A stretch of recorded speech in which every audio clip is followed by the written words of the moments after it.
Lesson 100. My part is essential to God's plan for salvation. Just as God's Son completes his Father, so your part in it completes your Father's plan. Salvation must reverse the mad belief in separate thoughts and separate bodies. Really clear statement there.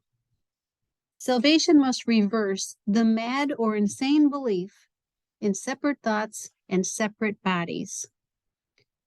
That's the world we think we live in, separate bodies and separate thoughts, and it's being called insane by Jesus.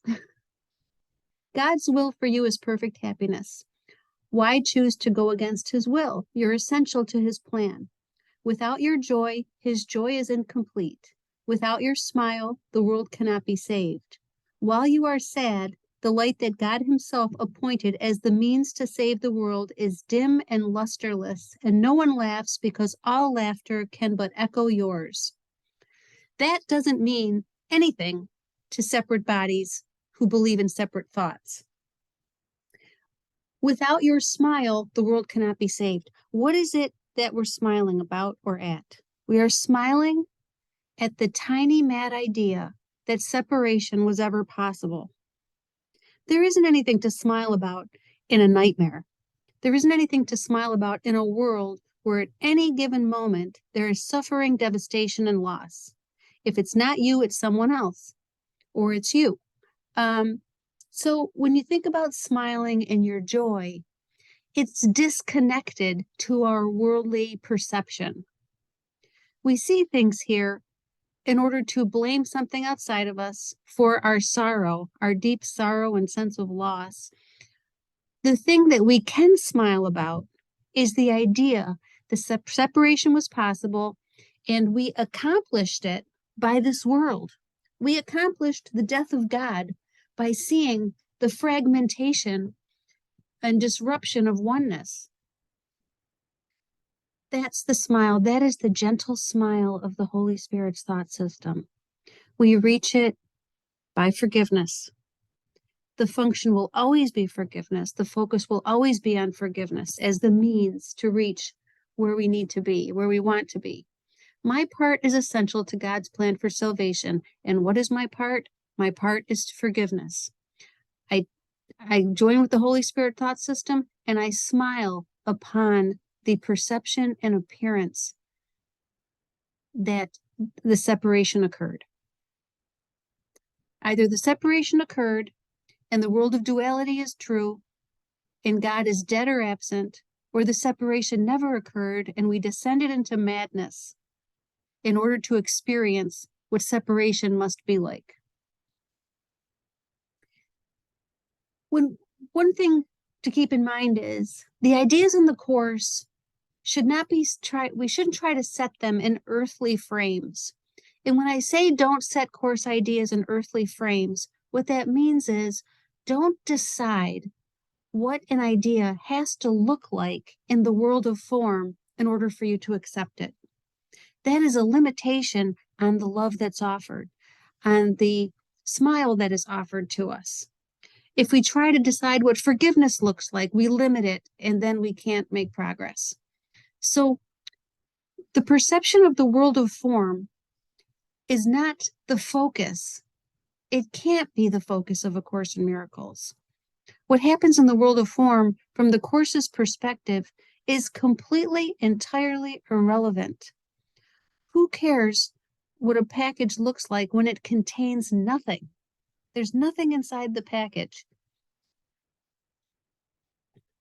So again, the smile that saves the world can't be set in an earthly frame.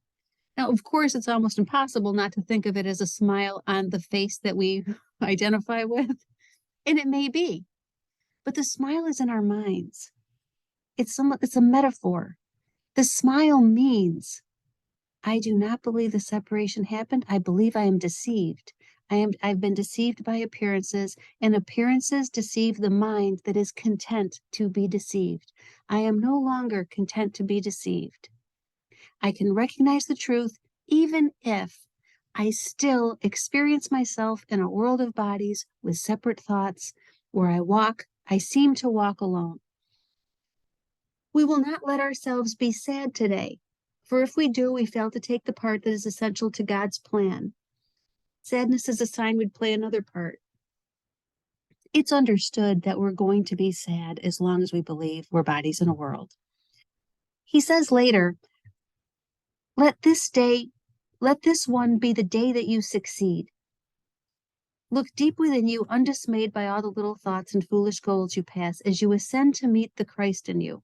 Okay, so he says, we will not let ourselves be sad today. And then he also says, let this be the day that you succeed with this lesson. Let this lesson do it. Let's let it get us home. Let's let it awaken us.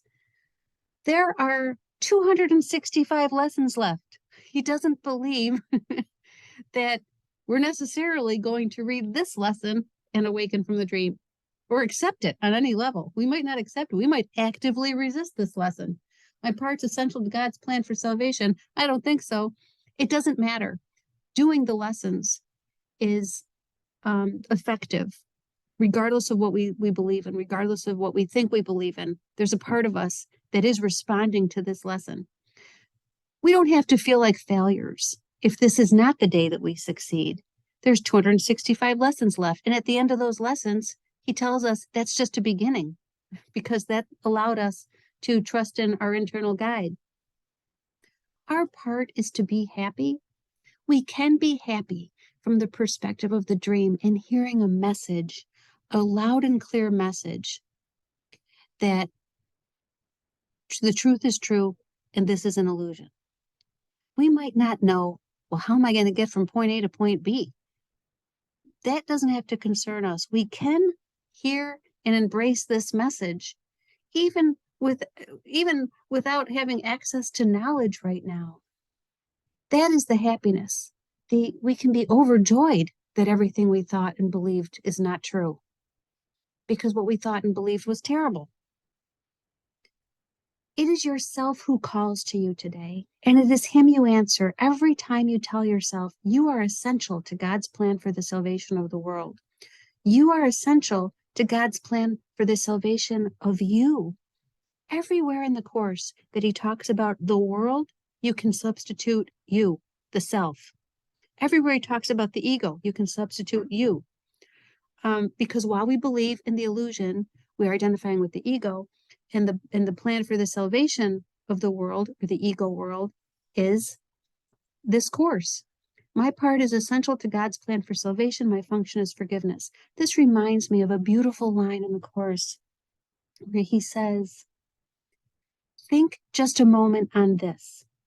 You can behold the holiness God gave his Son, and never need you think there was ever something else to see. My part is essential to God's plan for salvation.